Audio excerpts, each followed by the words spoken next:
Pikmin is back, baby! After a long hiatus, a mediocrely received 3DS game, and a fine mobile game, Miyamoto and his team have blessed us with the long-anticipated Pikmin 4. And with its release, it's brought the first two Pikmin games to Nintendo Switch. I love playing Pikmin 3 on the Wii U, hell, it was the first game I got for the system, but I never played the GameCube game, so this year was my first time playing them through these ports. So today, I want to give my thoughts on Pikmin 1 after playing it for the first time. Pikmin stars the adorable little alien dude Olimar, who's actually a grown-ass man with a wife and kids despite his seemingly cutesy appearance. Anyway, during his space expedition, Olimar crash lands into an unknown planet home to many weird yet dangerous creatures. He soon discovers the Pikmin after his crash landing, which gives him a fighting edge when trying to get all his ship parts back to escape the planet. Gameplay in Pikmin has you commanding the titular little critters to attack enemies, work on tasks, and harvest items and enemy corpses to grow more of your Pikmin of various kinds. There's 3 Pikmin types to keep in mind. Reds, your basic boys that are resistant to fire, yellows, who are resistant to electricity but can jump very high and carry bomb rocks, and blues, who are the only Pikmin who can swim. Knowing when to use each type for different scenarios is vital for success, which brings us to one of Pikmin's most celebrated aspects that brings in a lot of replayability. In Pikmin 1, you have a time limit, not just on your expeditions, but on how many days you have to collect every ship part, and part of the fun is trying to beat the game faster or more efficiently.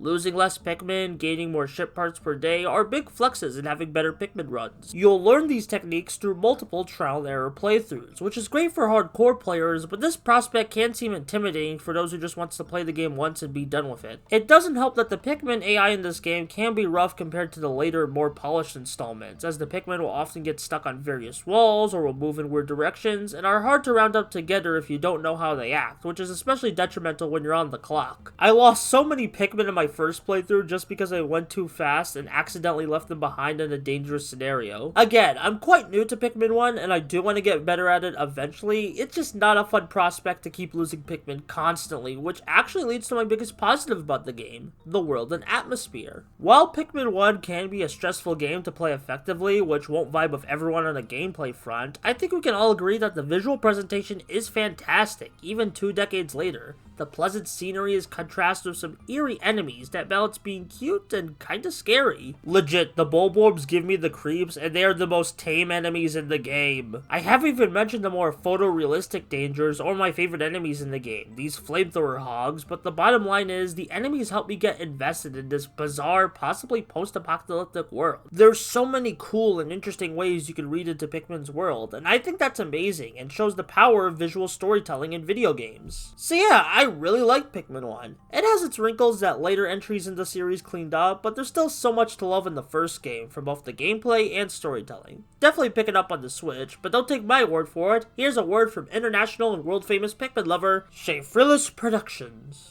Pikmin 1 has the sauce! You kids today with your Fortnite, V-Bucks, Battle Pass, Hatsune Miku bullshit. You motherfuckers need to drop everything and start playing a Pikmin game to experience true happiness.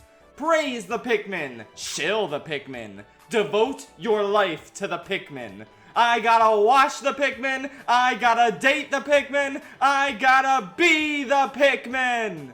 And most importantly, play Pikmin Bloom, it's actually pretty dope. It should've won Game of the Year, you stupid hack fraud game, Elden Ring. You're not as good as Pikmin Bloom, bitch!